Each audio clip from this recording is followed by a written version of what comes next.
Welcome to He Changed the World from Forest Baptist Church, a series of talks about Jesus Christ from Mark's Gospel, recorded by me, David Last. Talk number 28, Untold Kindness. Mark chapter 8, verse 1 through to verse 10.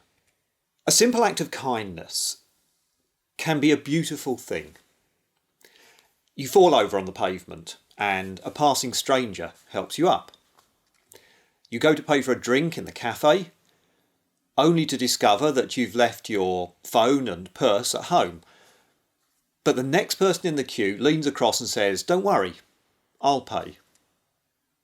You're struggling to pull your car out of a junction. Then you see an approaching car slow down and flash its lights.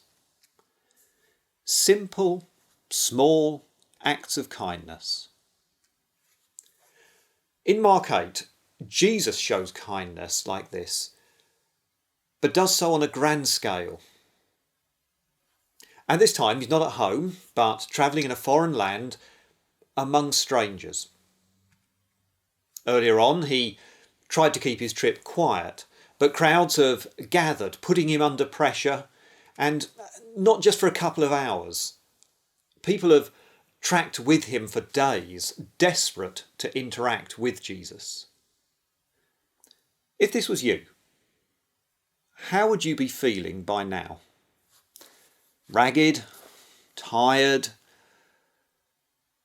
temper fraying at the edges. Don't these people know when to give it a rest? How much kindness would you be ready to show? After all, however much we want to be kind, unkindness is never far away, is it? Some people we just don't like, so we don't feel kind towards them. Some people don't fit with our group, so we don't show them kindness because it might encourage them to stay around. Some people have done us no favours, so as far as we're concerned, there's no kindness for them. Some people are bothering us when we're tired, hassled, or in a foul mood. Kindness can sometimes be in short supply with us. But not here with Jesus. The crowd around him are hungry. However, it's not easy to get food where they are, in an out-of-the-way place. And Jesus sees that there are some whom, if he was to tell them to go away, they'd end up in distress. Why? Well, possibly it's their age or their poverty or their health. But whatever the reason, these people need to eat soon. So Jesus turns to kindness. Yet, when he suggests feeding the crowd to his team, they aren't having the same thoughts. No doubt it's a sweet sentiment he's got, but they can't help this huge group of strangers. It's a crazy idea. That's another limit on our kindness, isn't it? Sometimes we just don't know how to help. We don't have the time. We've got to get to work. We've got to go out. We don't have the resources. If I give to you, there won't be enough for my family, for me. We don't have the energy. I'd help normally, but I'm at the end of my tether right now. Maybe another time. Kindness can be limited by our bad attitude, but it can also be limited by our weakness. Jesus, however, won't leave it alone. He insists he will show kindness, and that's because God shows kindness all the time. That's certainly not because we deserve God's kindness. Much of our life is lived without a kind thought for God. We can be indifferent to him, not caring whether he exists or not. We can be angry with God for failing to give us the life we feel we deserve. We treat God according to untrue human ideas about him dreamt up by various prophets and wise teachers over the centuries. We have seriously mistreated God. Yet he often responds with kindness. Now sure, God brings the hard side of life down on us too. But given how we treated him, it could be so much worse. He could really hand us over to the chaos that we cause. And yet he doesn't. He is kind.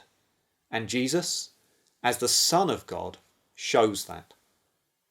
He takes 7 loaves and, with some small fish, miraculously feeds 4,000 people. And there are even 7 baskets of food left over at the end. Jesus displays generous compassion, the generous compassion of our Creator. What do you think? Does God seem kind to you? Or do you take the negative parts of life and use them as a stick to beat God with? It's so stupid and selfish, the way we do that. It doesn't match the evidence. It's unjust and treats God unfairly. It's plain unkind. We have no right to look at God that way. What Jesus does here is what God does regularly. He shows kindness and compassion to people. To people who do not love him and have no time for him. Think about your own life. You may well have things to complain about, moans to make. But given how you've treated your Maker, has he paid you back with what you deserve? No. You and I have received far less trouble than we ought to have, as has our world. Jesus' actions here say to us, you should think about God's mercy and then start apologising to him and asking for his forgiveness. Thanks for listening. The Bible story is now going to be read out to you, so please do listen on for that. And then I hope you'll give yourself time to think about God and to mull over his kindness. And do come and join us for the next video. Mark chapter 8, verses 1 to 10. During those days another large crowd gathered. Since they had nothing to eat, Jesus called his disciples to him and said, I have compassion for the people. They have already been with me 3 days and have had nothing to eat. If I send them home hungry, they will collapse on the way, because some of them have come a long distance. The disciples answered, But where in this remote place can anyone get enough bread to feed them? How many loaves do you have? Jesus asked. 7, they replied. He told the crowd to sit down on the ground. When he had taken the 7 loaves and given thanks, he broke them and gave them to his disciples to set before the people. And they did so. They had a few small fish as well. He gave thanks for them also and told the disciples to distribute them. The people ate and were satisfied. Afterwards, the disciples picked up 7 basketfuls of broken pieces that were left over. About 4,000 men were present.